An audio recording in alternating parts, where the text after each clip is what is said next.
Welcome to How to Sound Like, where I try to copy famous bass tones using just Logic. Stock Logic, no paid plugins. It's free! Actually, Logic is definitely not free. It's pretty expensive. But GarageBand is free, so you can use that too. But I'm using Logic. And facts. Anyway, I've gotten a lot of requests to do one on Rage Against the Machine, and for good reason. Tim Commerford's tone is legendary, so today we're going to delve into what makes Tim tick. Now, a lot of my information is coming from this interview that he did with Premier Guitar on his live rig rundown. I'll leave that in the description below if you want to go check it out. It's a pretty fun interview. From that video, I was able to surmise a few things about Tim's tone. The first major component being his Ernie Ball Stingray. It's just so aggressive and distinct sounding. I just don't think you will get close to Tim's tone without that bass. Interestingly, he plays with his fingers most of the time, which I wouldn't have guessed until I started researching his tone. There's quite a lot of trebly clank in his tone, but it's all from his fingers, baby. Now on the amp side of things, Tim uses a pair of Ampeg SVTs, one set up clean and the other one set up dirty. Bi-amping in this way is actually really clever because it means that you never sacrifice your fundamental, which overdrive and fuzz tend to do. Now Tim's pedal board is pretty enigmatic still. A lot of his pedals are modded or customized, but they're always on, so I'm kind of thinking that we can get his tone just using the bass and the amp. Once I got into Logic, I had to throw out most of what I had learned through this interview because as I was listening to Killing in the Name, I realized that whatever Tim was doing back in 1991 is way different than what he's doing live now. That said, let's tackle the clean tone first because that's sort of the meat and potatoes of this meal. Rather than using Logic's SVT stand-in, I got way closer to his tone using the Hi-Fi DI preset. I know, right? Firstly, I turned off the high frequency cut because Tim's tone is bright. And then I added this EQ to brighten things up because Tim's tone is really bright. And then I added this space designer to try and emulate the room sound that I was hearing in the isolated track. Check it out, see what you think.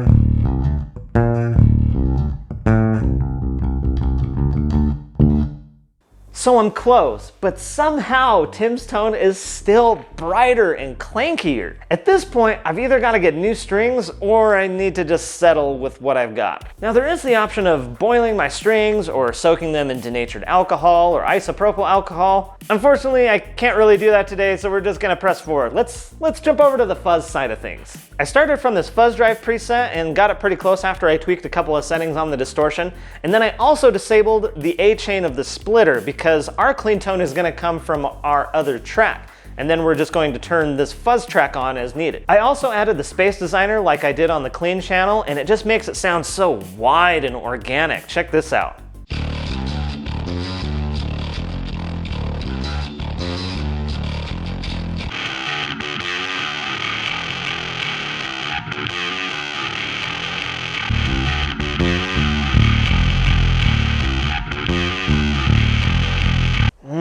Massive. So there you have it. That's Tim Commerford's tone. How close do you think I got? Let me know in comments down below. If you want to hear the full cover, I will put that up in this corner, I believe it is. Thank you for watching my video. I hope it was fun and entertaining and educational for you. If you'd like to download my preset and take it for a spin or make your own adjustments to it, then you're in luck. Alongside this video, I am launching a Patreon, and one of the perks of supporting me is that you will get to download my Logic presets every time I make one of these videos, which going forward will be once a month.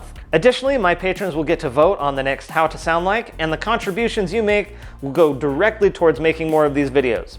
For example, I've got a goal right now to get the Wolf compressor so that I can do a Joe Dart How to Sound Like. Thank you again in advance for your support. Know that even if you can't contribute to my Patreon, watching my videos is still appreciated, and giving them a like helps me out a lot. I am AMP the bass player, and until next time, bass. Hold up, somebody's already done that. I am AMP the bass player, Slap like now for the next epic. No, I feel like somebody's done that too. Shoot, I'm gonna have to brainstorm for some catchphrase. I don't even know, dude.